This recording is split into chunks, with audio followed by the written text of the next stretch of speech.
네, 안녕하세요. 구독자 여러분들, 오늘 제가 다룰 영상의 주제는 바로 속보, 탈락자 속출, 2026년 기초연금 통장 잔액 100만원보다 1원이라도 많다면 한 푼도 못 받습니다. 이걸로 진행하겠습니다. 네, 응급속보입니다. 여러분, 지금 당장 통장 확인해 보셨습니까? 이 영상을 끝까지 안 보시면 여러분께서 받을 수 있는 기초연금 매달 34만원, 1년이면 400만원이 넘는 그 돈을 그냥 날리실 수도 있습니다. 기초연금이요? 나이 되면 그냥 주는 거 아니에요? 이렇게 생각하시는 분들이 정말 많은데요. 그런데요, 꼭 그렇지는 않습니다. 어떤 분께서 매일 새벽 4시에 일어나서 시장에 나가 채소 장사를 40년을 하셨는데요. 손가락에 마디가 휘어질 정도로 일하셨습니다. 이제 65세가 넘으셨으니 기초연금은 당연히 나올 거라 생각했습니다. 그렇게 신청을 하셨는데 결과는 탈락 통보였죠. 여기서 끝이 아니에요. 정말로 충격적인 건 지금부터인데요. 이분이 탈락한 이유가 돈을 많이 벌어서도 아니고요. 집이 여러 채 있어서도 아닙니다. 그 이유는 단 하나. 대부분 어르신들이 전혀 모르고 있는 이 조건 때문이었습니다. 그런데 이 조건이 그분의 이야기가 아니라 이 영상을 보고 계신 분들 중에서 못해도 절반 이상은 탈락 대상이 될 수 있다는 것이죠. 여러분, 이분이 하시는 말씀이 뭐냐면 제 통장에 2,500만 원밖에 없어요. 소득도 별로 없고요. 근데 왜 탈락일까요? 근데 여기서 무서운 사실은요, 여러분께서 생각한 계산과 정부가 계산한 방식이 완전히 다르다는 것입니다. 통장에 분명히 2,500만 원밖에 없었죠. 그런데 정부가 계산한 소득 인정액은 기초연금 기준을 훌쩍 넘어버린 겁니다. 그래서 이분은 그게 말이 되는 건가? 제 돈이 제 통장에 있는 건데 왜 계산이 달라요? 이러는 것이죠. 바로 여기에 정부가 자세히 알려주지 않는 기초연금 심사에 숨겨진 계산법이 숨어 있습니다. 오늘 이 영상에서는 기초연금 심사에서 여러분의 발목을 잡을 수 있는 통장 관련 7가지 함정을 하나도 빠짐없이 전부 알려드리겠습니다. 그리고 그 함정을 어떻게 피해야 되는지, 어떻게 하면 당당하게 기초연금을 받을 수 있는지까지 속 시원하게 알려드리겠습니다. 절대 중간에 나가지 마시고 끝까지 함께 해주시는 것을 부탁드립니다. 아까 말씀드린 어르신의 사례가 특별한 경우가 아니라고 아까 말씀드렸죠? 이러한 사례가 되게 많은데요. 또 다른 사례 하나 언급드릴게요. 이분의 경우에는 혼자 사시면서 기초연금을 매달 34만원씩 꼬박꼬박 받고 계셨습니다. 그런데 작년 설날 무슨 일이 있었는지 아세요? 아들이 효도한다고 명절 용돈을 보내는데요. 얼마였을까요? 500만원. 아들 입장에서는 평생 고생하신 어머니께 큰 선물을 드린 거였죠. 그런데 몇 달 뒤 이 할머니께 어떤 통보가 왔는지 아십니까? 바로 기초연금 탈락 통보였습니다. 이 할머니께서 하시는 말씀은 선생님, 아들이 효도한다고 보낸 돈인데 이게 왜 제가 내는 건가요? 하시더라고요. 물론 이분은 원래 소득 인정액이 기준선에 아슬아슬하게 걸려 있었던 분이거든요. 그런데 거기에 500만 원이 한 번에 들어오면서 순식간에 그 기준을 넘어버린 겁니다. 효도였지만 행정상으로는 소득 증거로 계산이 된 거죠. 또 다른 사례는요. 이분의 경우는 나름 정말 철저하게 준비하셨죠. 기초연금 신청 전날 통장에 있던 돈을 전부 빼셨습니다. 잔고를 딱 영원으로 만들어 놓으신 거죠. 이분이 속으로 뭐라고 생각하셨을까요? 통장에 돈도 없는데 당연히 기초연금 나오겠지. 그런데 결과는 어땠을까요? 탈락이었습니다. 오늘 말씀드린 세 분의 상황은 전부 달랐죠? 누군가는 효도 때문에, 누군가는 대비를 철저히 했는데도 결과는 똑같았습니다. 모두 기초연금 심사에서 같은 함정에 걸린 것이죠. 그리고 이 함정은 아주 많은 분들께서 지금 이 순간에도 모르고 빠지고 계십니다. 지금까지 들으신 사례를 전부 다 다른 이야기처럼 들리셨죠? 하지만 공통점은 단 하나입니다. 통장 잔고가 아니라 소득 인정액이라는 계산 방식이죠. 정부는요, 오늘 통장에 얼마가 있느냐만 보지 않아요. 여러분의 소득과 재산을 전부 합쳐서 하나의 숫자로 환산합니다. 이걸 바로 소득 인정액이라고 하는데요. 그리고 이 금액이 정해진 기준선을 단 1원이라도 넘으면 가차없이 탈락합니다. 그래서요, 신청 전날 돈을 빼봤자 이 계산 방식을 모르면 아무 소용이 없고요.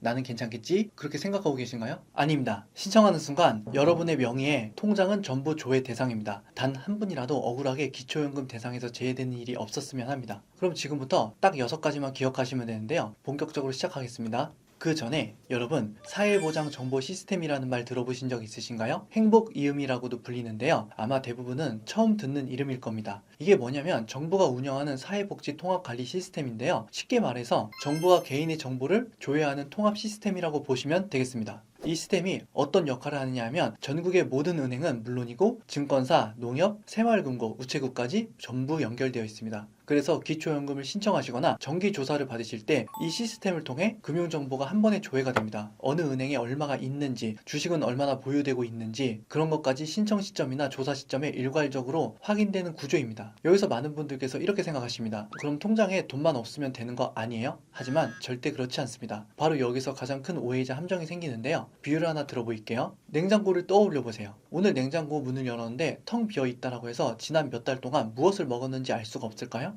아니에요. 마트 영수증을 보면 다 나오고요. 카드 사용 내역을 보면 다 확인할 수가 있죠. 금융정보도 이와 마찬가지입니다. 오늘 통장 잔고가 0원이라고 해서 그걸로 끝이 아니라는 뜻입니다. 특히 수시 입출금 통장, 즉 평소에 사용하시는 보통 예금 통장은 조사 시점에 따라 최근 3개월간의 평균 잔액이 반영될 수가 있습니다. 물론 정확한 기준은 조사 기준일이나 지자체별 상황에 따라 조금씩 다를 수가 있습니다. 다만 일반적으로 수시 입출금 통장은 일정 기간 동안에 평균 금액을 보는 경우가 많습니다. 무슨 말이냐면 신청 바로 전날에 돈을 전부 빼더라도 그 이전에 있었던 거래와 잔액 기록이 그대로 반영될 수가 있다라는 이야기입니다. 이 원리만 이해하셔도 첫 번째 함정은 이미 피하신 겁니다. 이걸 모르고 불이익을 당하시는 분들이 정말 많은데요. 여기까지만 이해하셔도 왜 기초연금에서 탈락하는지 전체 구조가 조금씩 보이기 시작하실 겁니다. 그런데 지금부터가 정말 중요한데요. 방금 말씀드린 첫 번째 함정이 바로 입출금 통장의 평균 잔액 문제입니다. 많은 분들께서 이렇게 생각하시죠. 통장에 있는 돈만 빼면 되는 거 아니에요? 하지만 그렇게 간단하지 않아요. 그래서 제가 예시를 하나 들어볼 텐데요. 예를 들어서 여러분 통장에 1억 5천만 원이 들어있다고 가정해 보겠습니다. 기초연금 신청 하루 전날 그 돈을 전부 다 인출해서 잔고가 딱 0원이 되었습니다. 이제 받을 수 있겠다라고 생각하시죠? 하지만 문제는 여기서 끝이 아니에요. 수시 입출금 통장은 단순한 잔고가 아니라 일정 기간 동안에 평균 잔액이 반영될 수가 있거든요. 만약 최근 3개월 동안 거의 내내 1억 5천만 원이 들어있다가 마지막 하루만 빵원이었다. 그러면은 그걸 평균을 내면 여전히 1억 5천만 원에 가까운 금액으로 계산될 수가 있는 것이죠. 실제 통장은 비어있는데 계산상으로는 큰 금액이 잡히는 상황이 발생하는 것이죠.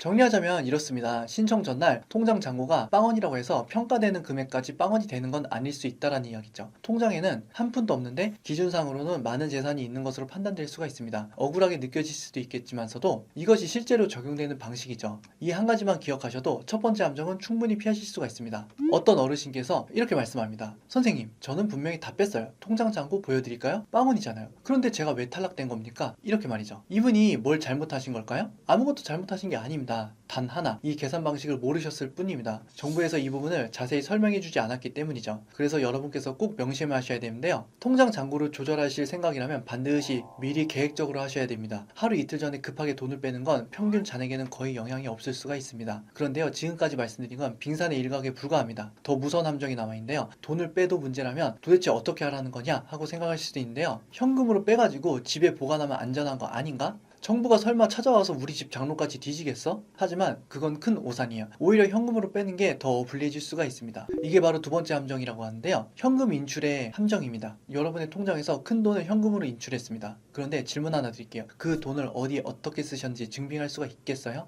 영수증이나 사용 내역이 있으세요? 만약 이걸 증빙하지 못한다면 그 돈은 과연 어떻게 처리될까요? 바로 여기부터가 진짜 문제가 시작됩니다. 이런 경우가 있거든요. 어느 날 갑자기 자금 출처를 소명하라, 이러한 연락을 받으실 수가 있습니다. 이때 소명하지 못하시면 어떻게 되느냐? 이미 돈은 없어도 아직 있는 돈으로 간주될 수가 있는 것이죠. 현실에서 돈은 사라졌는데 행정상 계산에서는 그대로 남아 있는 것입니다. 비유 하나 들어볼게요. 여러분, 모래시계 아시죠? 위에 있던 모래가 아래로 다 떨어졌어요. 그런데 유리 안쪽을 보면 방금 전까지 여기에 모래가 가득 있었구나, 그 흔적이 남아있죠. 정보도 똑같습니다. 돈이 통장에서 빠져나갔다 할지라도 기록과 흐름은 그대로 남아있습니다. 그래서 묻는 것이죠. 이 돈 어디에 쓰셨습니까? 여기서 설명을 못하면 아직 가지고 계신 걸로 간주하겠습니다, 이렇게 판단할 수가 있는 것이죠. 여러분, 여기서 오해하시면 안 돼요. 돈 쓰지 말라는 이야기 아니에요. 핵심은 딱 하나예요. 썼다는 걸 설명할 수 있느냐 없느냐, 그 차이입니다. 그리고 지금부터 중요한 말씀 하나 더 드리면요, 이게 무조건 불리한 얘기만은 아닙니다. 증빙 자료가 일부만 있어도 소명이 되면 조정받을 수 있는 경우도 많습니다. 그런데 반대로 이걸 못해서 탈락하신 사례도 있거든요.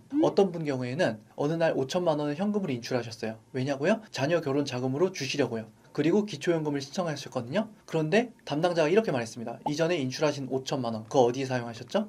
증빙해 주십시오. 문제는 여기서부터입니다. 현금으로 자녀에게 그냥 주셨기 때문에 증빙이 하나도 없었습니다. 결과가 어떻게 되었을까요? 그 5천만 원 소명이 안 돼서 그대로 재산으로 잡혀버렸습니다. 기초연금 탈락이 되신 거죠. 돈은 이미 없습니다. 그런데 없는 돈 때문에 연금을 못 받게 된 것이죠. 이게 정말 억울한 일입니다. 그래서 다음 이야기부터는 그럼 어떻게 해야 안전한지 구체적인 방법을 하나씩 알려드릴게요. 현금을 인출하시면 반드시 영수증을 챙기세요. 은행 인출 영수증, 경조사비 영수증, 병원비, 집수리비, 생활비 영수증까지 전부 모아두셔야 되겠습니다. 이 정도는 괜찮겠지, 이 생각이 가장 위험합니다. 나중에 소명하라고 하면 영수증 하나가 그 운명을 가르거든요. 그 다음 세 번째 함정을 이제 말씀드릴게요. 자녀의 효도가 여러분에게 오히려 불리해지는 경우죠. 선생님, 자녀가 보내준 그 용돈조차도 재산인가요? 네, 그럴 수 있습니다. 통장에 찍히는 그 순간부터 금융재산으로 반영될 수가 있는 것이죠. 아까 말씀드린 어르신 기억나시죠? 아들이 효도한다라고 해서 500만 원 보내드렸다가 기초연금 탈락하신 분이죠. 아니 용돈 받은 게 좀 문제가 됩니까? 이렇게 생각하실 텐데요. 왜 그러냐면은 기초연금은 단순히 소득만 보는 게 아니에요. 소득 인정액이라는 걸 봅니다.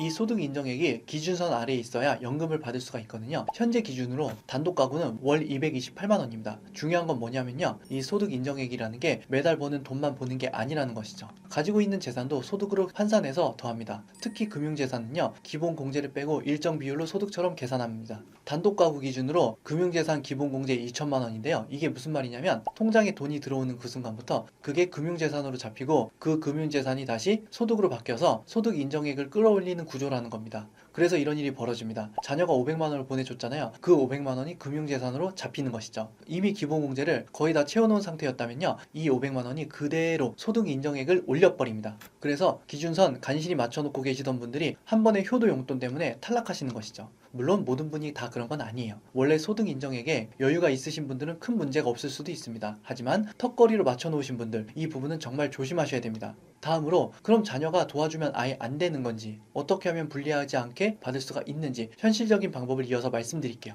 다만 기준선에 거의 걸쳐 계신 분들은 특히 조심하셔야 됩니다. 어떤 분의 경우에는 선생님 아들이 얼마나 기특해요, 엄마 고생했다라고 맛있는 거 사드시라고 보낸 돈인데 이게 왜 문제가 되는 걸까요? 여러분, 이 문제는 자녀가 잘못한 것도 부모가 잘못한 것도 아니에요. 단지 방법을 모르고 돈이 움직였을 뿐입니다. 그리고 이건 앞으로 충분히 막을 수 있는 문제이기도 하고요. 그래서 꼭 말씀드리고 싶은데요, 자녀분들께 미리 당부해두세요. 큰 돈을 한 번에 보내지 말라고요. 필요할 때마다 생활비로 사용할 만큼 나눠서 보내달라고 하셔야 됩니다. 효도가 부메랑이 돼서 연금을 날려버리면 안 되지 않겠습니까? 벌써 3가지 함정을 짚어봤는데요. 여기까지가 전체 1분입니다. 아직 절반 정도 남아있습니다. 자, 이제 4번째 함정입니다. 주식하시는 분들 이거 모르시면 큰일 나거든요. 선생님, 주식은 원금만 보는 거 아니에요? 제가 산 가격 기준이 아닌가요? 아닙니다. 절대 아닙니다. 주식은요, 조사 시점의 시세를 보거든요. 무슨 말이냐면요, 여러분께서 3천만 원 투자해서 주식을 샀습니다. 그런데 그 주식이 갑자기 대박이 났어요. 이제부터 여기서 많은 분들께서 예상치 못한 시세 폭탄을 맞게 되거든요. 지금 시세가 1억 원이라 가정해 보겠습니다. 여러분 입장에서는 원금이 3천만 원이니까 괜찮겠지라고 생각하실 수 있는데요. 하지만 정부의 계산 방식은 다릅니다. 정부는 현재 시세, 즉 1억 원으로 봅니다. 여러분께서 싸게 샀든 오래전에 샀든 그런 건 상관없어요. 콩나물 값에 샀다 할지라도 정부 눈에는 지금 금값이라면 금값으로 보는 겁니다. 반대로 주식이 폭락해서 3천만 원에서 100만 원으로 됐다 할지라도 그거는 100만 원으로 잡힙니다. 이 경우에는 오히려 유리할 수가 있겠죠. 그래서 꼭 기억하셔야 되겠습니다. 기초연금을 신청하실 때에는 주가 상황을 반드시 확인하셔야 되겠습니다. 주식이 크게 올라 있는 시점에 신청하면 불리할 수도 있고요. 반대로 주가가 많이 떨어져 있을 때 신청하면 유리해질 수도 있습니다. 지금까지 4가지 함정을 살펴봤는데요. 첫 번째, 입출금 통장의 평균 잔액. 두 번째, 현금으로 인출했지만 증빙하지 못한 돈. 세 번째, 자녀가 보내준 효도 용돈. 네 번째, 폭등한 주식 시세. 이 중 하나라도 해당된다면 반드시 주의하셔야 되겠습니다. 5번째 함정, 휴면 계좌입니다. 여러분, 10년 전에 만들어 놓고 까맣게 잊어버린 통장 하나쯤은 있으시지 않으세요? 선생님, 저는 그런 통장이 있는지 몰랐는데요. 그것도 잡혀요? 네, 잔액이 있다면 잡힐 수가 있습니다. 아까 말씀드린 사회보장정보 시스템 기억나시죠? 이 시스템은 은행만 조회하는 게 아니에요. 증권사, 우체국, 농협, 새마을금고, 신협, 저축은행까지 전 금융권이 연결되어 있습니다. 예전에 만들어 놓고 잊어버린 CMA 통장, 배당금이 들어오는 통장, 주식 계좌에 잔액이 남아있다면 모두 조회 대상이 됩니다. 물론 잔액이 0원인 계좌는 문제가 되지 않고 소액일 경우 영향이 크지 않을 수가 있습니다. 하지만 잊고 있었다는 그 이유로 제외되지 않는다는 점 꼭 기억해 주셔야 되겠습니다. 하지만 잊어버린 계좌에 생각보다 많은 돈이 들어있는 경우가 있거든요. 어떤 분께서는 정말 꼼꼼하게 준비하셨어요. 통장 잔고도 확인하시고 그 기준에 맞게 기초연금을 신청하셨는데요. 결과는 탈락 통보였습니다. 왜 그러셨을까요? 알고 보니 남편분께서 옛날에 만들어둔 증권 계좌가 있었는데요. 거기에 1,000만 원이 넘게 들어있었던 것이죠. 난 그런 게 있는 줄 몰랐어요. 남편이 언제 만든 건지도 모르겠어요. 부부는 재산이 합산되거든요. 배우자 명의로 된 것도 모두 계산에 포함이 됩니다. 그래서 지금 바로 숨은 계좌를 확인해 보셔야 되겠습니다. 계좌정보 통합관리 서비스, 인터넷에는 페이인포라고 검색하시면 나옵니다. 자녀분과 함께 확인해 보시면 더 안전합니다. 잊고 있던 돈이 여러분의 발목을 잡을 수 있다는 점 꼭 기억해 주세요. 그리고 마지막으로 6번째 함정인데요. 바로 정기예금 이자 문제입니다. 정기예금 가지고 계신 분들 많으시죠? 그런데 이자 때문에 오히려 불리해질 수가 있습니다. 여기서 많은 분들께서 혼동하신데요. 이자는 소득이니까 재산이 아니지 않나요? 핵심은 이거입니다. 원금은 금융재산으로 계산되어서 소득 환산이 되는데요. 이자는 이자소득으로 별도로 계산이 됩니다. 예를 들어서 여러분께서 3억 원을 정기예금에 넣어두셨다라고 가정해 보겠습니다. 이 3억 원 원금은 금융재산으로 잡히고 기본공제 2천만 원을 빼면 나머지 2억 8천만 원이 일정 비율로 소득 환산액에 반영이 됩니다. 그런데 만기가 되어서 이자를 한꺼번에 받으면 이 이자는 이자 소득으로 별도로 반영이 됩니다. 즉 원금 때문에 소득 인정액이 올라가고 이자 때문에 또 올라가는 구조가 됩니다. 완전히 같은 돈을 두 번 세는 건 아니지만 결과적으로 소득 인정액이 크게 증가할 수가 있습니다. 단독 가구 기준으로 228만 원이 상한선인데 소득 인정액이 많이 올라가면 다른 소득이나 재산이 조금만 있어도 바로 기준 초과가 되어서 기초연금을 받기가 어려워집니다. 여러분 마지막 포인트인데요. 이자는 한꺼번에 받지 않는 게 유리할 수가 있습니다. 월 지급식으로 받거나 만기를 분산하세요. 그럼 소득 인정액이 한 번에 확 올라가는 걸 막을 수가 있습니다. 오늘 말씀드린 함정 6가지를 한번 정리해드리겠습니다. 첫 번째, 입출금 통장은 평균 잔액이 반영될 수가 있다. 두 번째, 현금 인출은 증빙 못하면 불리해질 수 있다. 세 번째, 자녀 효도금은 금융재산으로 반영된다. 네 번째, 주식은 원금이 아니라 조사 시점 시세로 계산된다. 다섯 번째, 숨은 계좌도 잔액이 있으면 잡힌다. 여섯 번째, 이자는 별도로 반영되어 불리할 수 있다. 이제 기초연금 계산의 핵심을 모두 아시게 되셨습니까? 하지만 이미 함정에 빠지신 분들도 계시죠? 걱정 마세요. 지금부터 말씀드린 내용은 탈락 통보를 받으신 분들도 다시 활용할 수 있는 방법이거든요. 이미 당하셨더라도 괜찮습니다. 지금부터가 되돌리는 시간입니다. 이 영상을 보신 시간이 헛되지 않았다는 걸 아시게 될 텐데요. 함정에 빠지신 분들을 위한 대처법입니다. 첫 번째, 합법적인 지출로 금융재산을 줄이세요. 이건 편법이 아닙니다. 어차피 쓰실 돈을 지금 바로 쓰시는 것이죠. 임플란트를 하셔야 된다? 지금 바로 하세요. 보일러가 낡아서 겨울에 춥다고요? 지금 바꾸세요. 오래된 화장실 리모델링 하고 싶으셨죠? 지금 하세요. 이렇게 생활이 필요한 곳에 돈을 쓰면 금융재산이 자연스럽게 줄어듭니다. 단, 영수증은 반드시 챙기셔야 됩니다. 증빙이 없으면 아무 소용없어요. 두 번째, 증빙 자료를 철저히 준비하세요. 어디에 얼마를 썼는지, 어떤 비용이었는지를 정확히 기록해 두셔야 나중에 소명할 때 문제가 생기지 않습니다. 그렇다면 증빙 자료를 효과적으로 준비하고 활용하는 방법까지 알려드릴게요. 여러분 이미 현금으로 찾아서 쓰셨다면 지금이라도 증빙을 모으셔야 됩니다. 병원비를 쓰셨다면 병원에 가서 진료비 영수증을 다시 발급받으세요. 경조사비를 쓰셨다면 청첩장이나 부고장 챙기세요. 집수리를 하셨다면 업체에 연락해서 영수증을 다시 발급받으세요. 있는 것과 없는 것은 천지 차이입니다. 일부만 증명해도 소명이 되면 결과가 달라질 수가 있습니다. 세 번째, 정기조사 시기를 미리 확인하세요. 기초연금은 정기적으로 재산조사를 하거든요. 다만 정확한 시기는 지자체마다 다를 수가 있거든요. 그래서 주민센터에 문의해서 대략 언제쯤 조사가 있는지 확인해 두세요. 그리고 그 시기 전에 미리 정리해 두시는 겁니다. 네 번째, 주민센터에서 사전 상담을 받으세요. 복지 담당자분들이 계시거든요. 제가 기초연금을 받을 수 있는지 미리 확인해 주세요. 또한 복지로 홈페이지에 모의 계산기도 있거든요. 자녀분께 부탁해서 함께 확인해 보세요. 지금 미리 아는 것이 큰 힘이 됩니다. 자, 지금까지 걱정되는 이야기 위주로 말씀드렸죠? 그렇다면 희망적인 이야기도 들려드려야겠죠? 어떤 분께서 처음에는 기초연금 탈락 통보를 받으셨는데 평생 남편 뒷바라지하고 자식들 키우느라 고생만 하셨는데 나라에서 주는 연금 하나 못 받으려니까 정말 막막해서 서러우셨다고 합니다. 하지만 이분은 포기하지 않으셨죠. 몇 달 동안의 증빙 자료를 하나씩 모으셨고 병원비 영수증, 경조사비 증빙, 생활비 내역 하나하나 꼼꼼히 챙기셨습니다. 그리고 다시 기초연금 신청을 하셨고요. 결과가 어떻게 되었을까요? 합격이었습니다. 또 다른 분의 사례는요. 휴면 계좌를 정리하시고 자녀분들에게 큰 돈을 한꺼번에 보내지 말아달라고 부탁하시고 정기예금 이자도 나눠서 받으시고 조정하셨습니다. 결과가 어떻게 되었을까요? 아무 문제 없이 기초연금을 받으셨습니다. 이분이 주변 친구들한테 이렇게 말씀하셨죠. 요즘은 조금만 공부해도 우리도 충분히 대응할 수가 있어. 겁먹지 말고 배워야 해. 방금 언급드린 분들이 특별한 분들이 아니에요. 평범하신 분들입니다. 그럼 차이는 무엇일까요? 포기하지 않고 제대로 배우고 올바르게 대응하셨다는 것입니다.